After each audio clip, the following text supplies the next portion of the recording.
Hello students, welcome back to the virtual class. So in continuation of unit 4, audit evidence, we are taking up with the next concept, that is control environment of small entities. So control environment of small entities consists of the following. The first one is communication and enforcement of integrity and ethical values. See, many companies have high value and seeks to promote honesty and integrity among their employees on a day-to-day basis. See, clearly, if it is evident, those values do exist and are communicated effectively to employees and enforced. This will have the effect of increasing confidence in the design, administration, and monitoring of a control, leading to a certain reduced risk of material misstatement in the company's financial position. So that's why the company should have a communication and enforcement of integrity and ethical values to have an effective control over design, administration, and monitoring of a uh, control, which will lead to a reduced risk of material misstatements. Okay, next we have commitment to competence. Competence is a very challenging task to the company, right? So your commitment to the competences, so here many competencies, the knowledge and skill necessary to accomplish a task that defines the individual job. It is self-evident that if individual employee are tasked with carrying out duties that are behind their competence level, and then desired objectives are unlikely to be met. So here the knowledge and skill possessed by each and every employees within the organization is very important. So, and if they can able to compete behind their competency level, then desired objectives are likely to be met in the organization. Okay, so then we have a participation by those charged with government governance. We have the directors of a limited liability or a limited company are charged with the company's governance.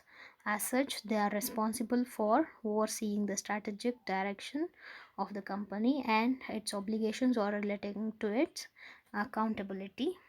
Then we have management philosophy and operating style. Our company's board of directors will comprise of individual, each with a different mindset as to philosophy and operating style, manifest in characteristics that includes the following: approach to taking and managing business risk, attitude and actions towards financial reporting, attitudes towards information processing and accounting, and functional personals. When it comes to approach to taking managing a business risk, so here business risk is a risk inherent in a company as a consequences of day-to-day operations, and it is comprises of several components. So the approach to taking the managing this business risk is the management philosophy and operating style which has been adopted by the organization to have an effective control over the entity. Then we have attitudes and actions towards financial reporting. You know how important the financial reporting which has been prepared by the auditor.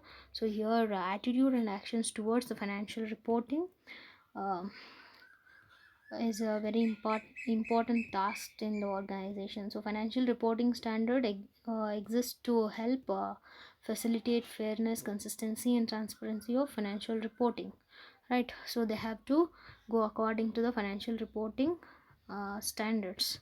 Then attitude towards information processing, accounting and functional personals.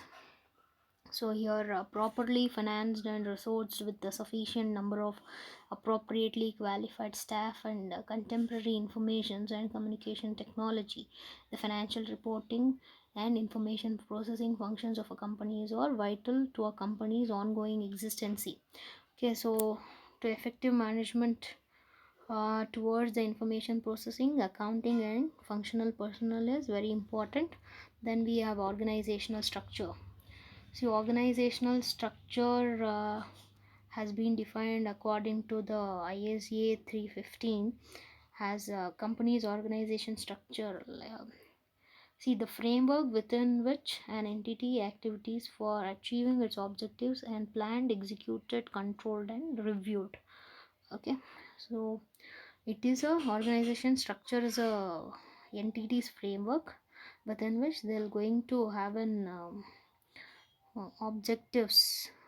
Uh, they can able to plan the objective, execute, control, and review it. So proper organization structure and effective control over which is very important.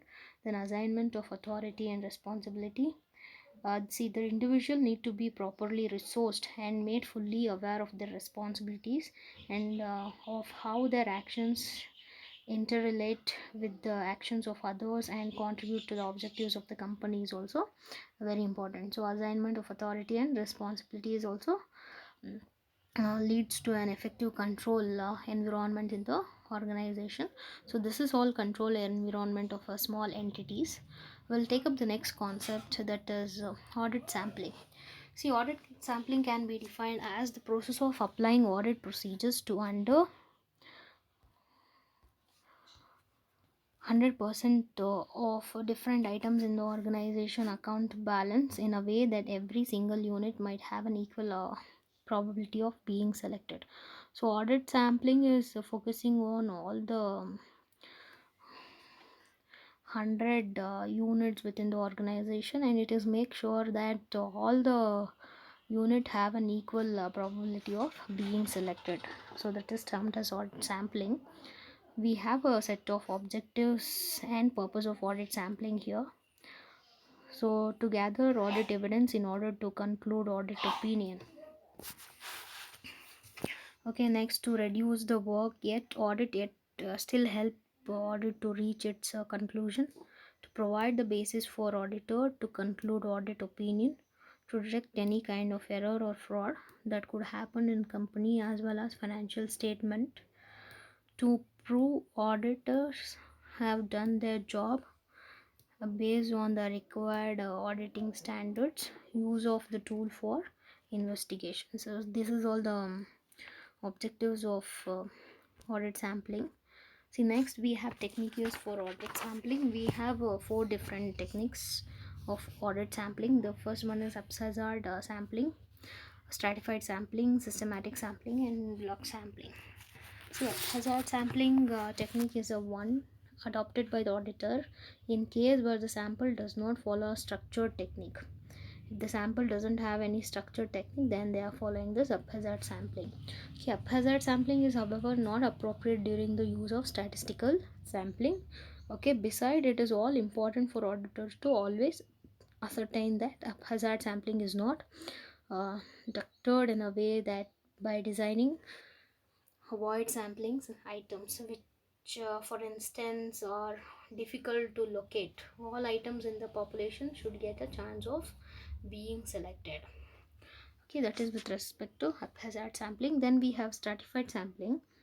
See, this sampling techniques involves the auditor to split items. Okay, split items included in a sample into their different sections. Okay, for instance, in a payroll system, the auditor might divide the sample in full-time male, full-time female, part-time male, or part-time female, thus working out the percentage of sections in the population. It is easier for them to draw the conclusion with the help of this. So they're going to split the items according to their requirement. Then we have a systematic sampling. So systematic sampling is also referred as interval sampling. Okay, so it is also referred as an interval sampling. So this sampling technique involves the auditors to take the number of sampling units in the population and segregate this into the small size. So they are segregating the units into small size. Okay, so as to provide a sampling interval. See, in the sales invoice, for example, where the sampling interval is 25, so the auditor will determine an initial point for sampling and subsequent sample every 25th sales invoice. Okay, like that they will going to uh, simplify the sample sizes. Then we have a block sampling. The block sampling is a sampling technique wherein auditors apply some measure to such items which occur in the same block of sequence or time. However, the block sampling technique should be used with caution, as valid reference cannot possibly be made behind the examined period or blocks. Okay, so one more sampling so these are all the different sampling techniques we have with respect to audit sampling. Then we'll take up with the types of audit sampling.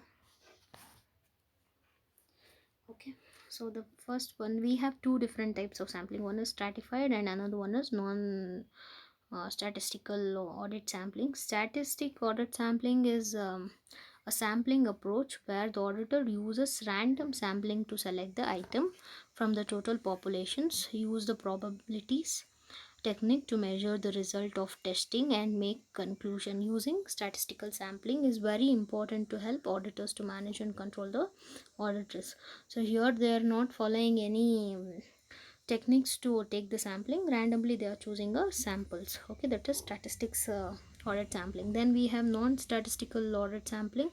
So here, by the way, in different forms, statistics based from the theory from IFRS, any method that not mean the criteria of statistics is non-statistical sampling. Okay, well, we'll know more about this statistical and non-statistic audit sampling. It is so the next thing is statistical sampling versus non-statistical sampling. Okay, so statistical sampling is a technique in which only some of the population is studied. Data about the sample allow us to reach conclusion about the population. So here, see, non-statistical sampling is a selection of test group that is based on examiner judgment rather than the formal statistical method. For example, an examiner could use his own judgment to determine one or more of the following: the sample size, the item selected for the test group. Okay, then random selection using generation of a random number and an interval size to select the items, as I told you earlier. So here they are choosing a sample randomly.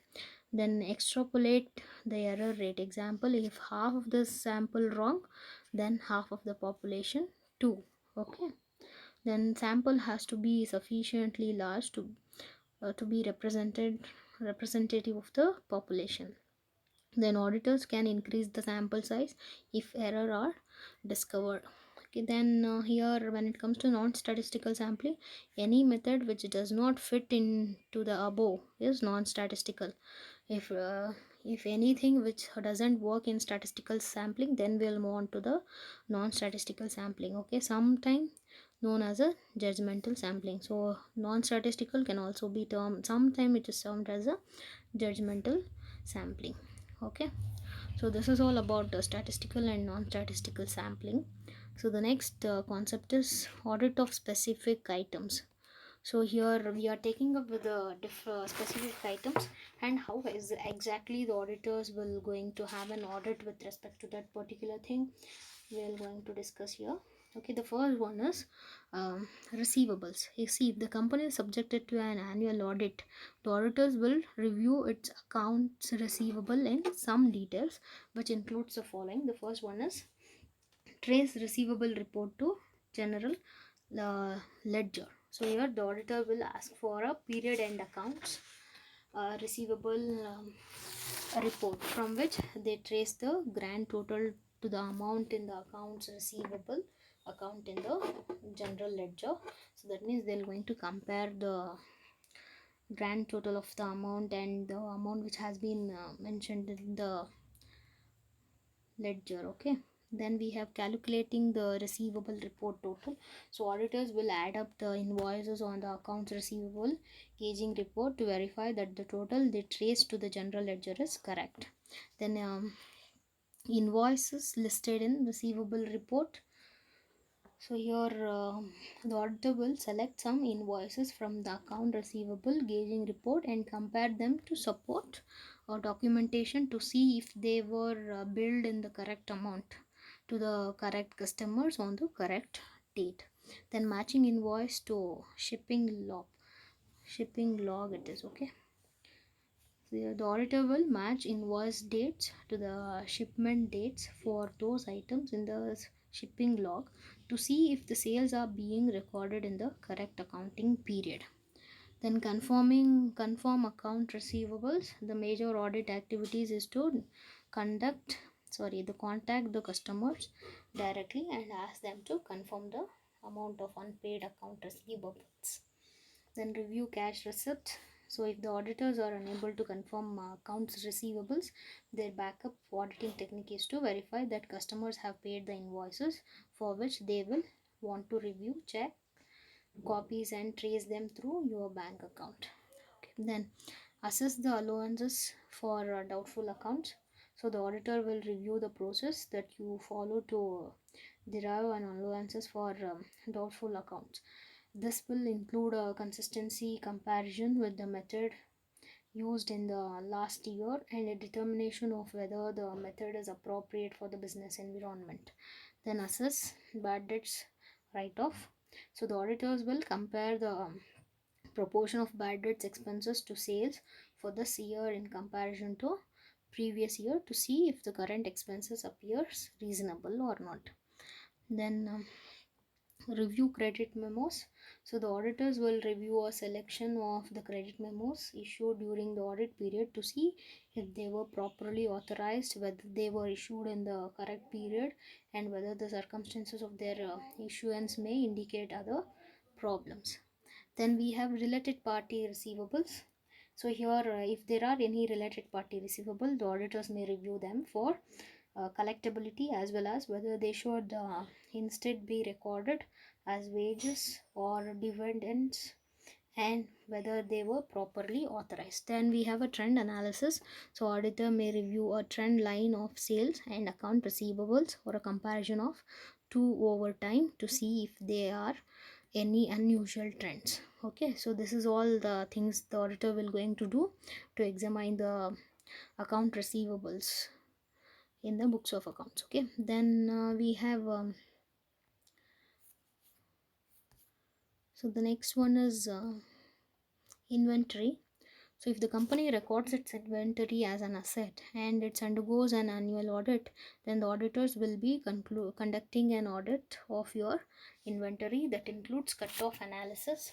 See, the auditor will examine your procedures for halting and any further receivings into the warehouse or shipment from it at the time of physical inventory count, so that extraneous inventory items are excluded.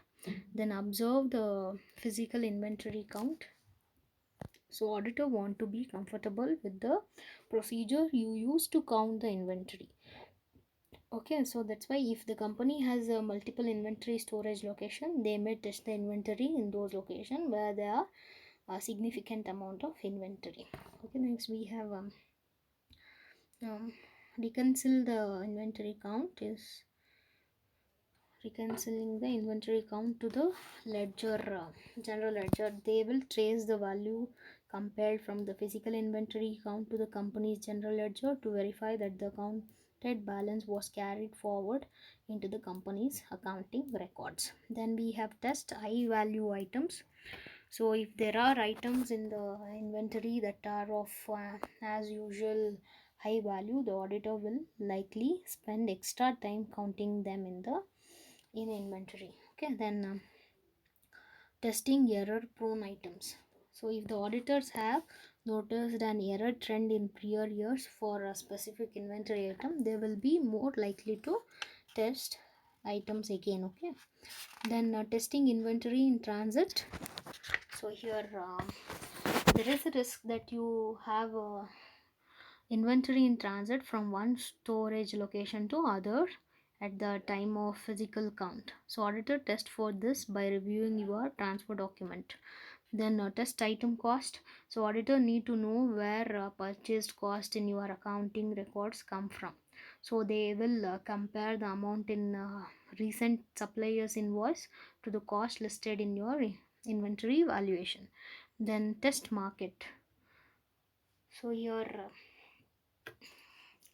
test market, the auditor must follow the lower of cost or market rule and will do so by comparing a selection of market prices to their recorded cost.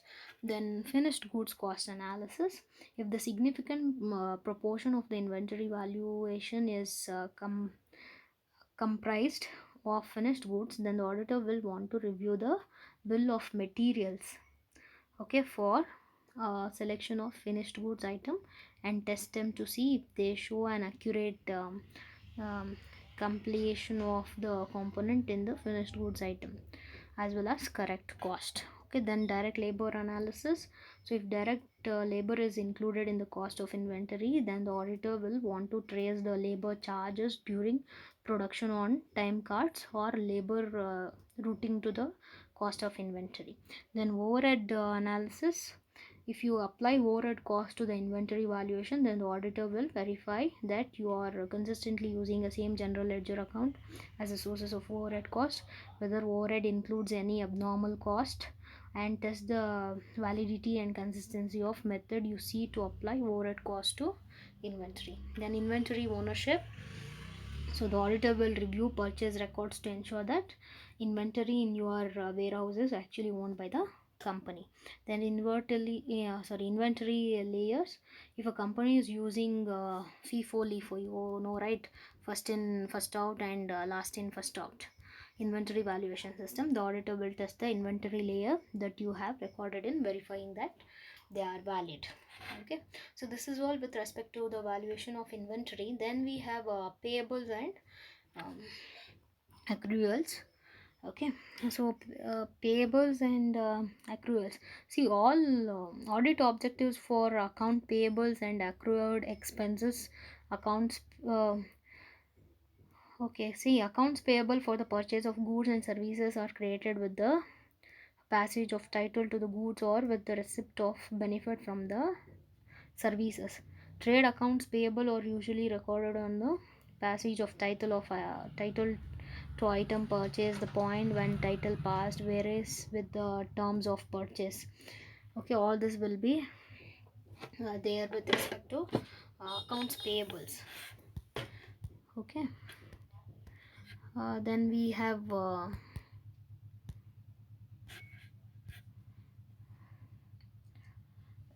see accruals. See, accrued liabilities usually represent provision for costs. They are not immediately payable because the accounting period and contractual or obligatory period do not concise. Yet the related expenses has been incurred during the accounting period. So finally, deposits received in advance of the delivery of goods or services are usually treated as a liability. So here. Accrued liability for a typical small business may include accrued salary, bonus, and related expenditure, compensated absences, accrued commissions, accrued property tax, accrued interest associated with the long term debts. All this will be accrued liabilities. Okay, then accrued professional fees, employee benefit plan. All these are all the procedures with respect to accrued examples of accrued liabilities. See, then we have auditing cash and bank balances. See, auditing cash and bank balances involves several audit procedures. In broad sense, we have the following are the procedures. The first one, analytical procedure. So cash or a bank balance can be compared with the previous year respective balances, and if there are any material deviations from the previous financial period, management explains need to be obtained by the auditor for such variances. Then calling confirmation. So your calling confirmation is one of the most critical audit procedure in verifying cash and account bank balances. In particular, the auditor must ensure that the bank confirms all bank balance and related off balance sheet items such as letter of credit, facilities, etc. So therefore, the best way to do this is to sending and letter by the auditor himself to the bank with the approval of the management requesting necessary information, that is calling confirmation, where the auditor will directly get the information from the banker. Then reviewing bank reconciliation. So in this audit procedure, auditor obtain the bank reconciliation prepared by the management and check the accuracy of the reconciliation by considering the balance used for the reconciliation and the appropriateness of this reconciliation items. Then physical verification. So with regard to the cash in hand balance, especially petty cash balances, surprise physical verification can be arranged so that the auditor can ascertain whether such book balance of cash in hand is physically exists or not. Apart from this, we also have like a cash valuation, cutoff testing, okay, with respect to auditing cash and bank balances.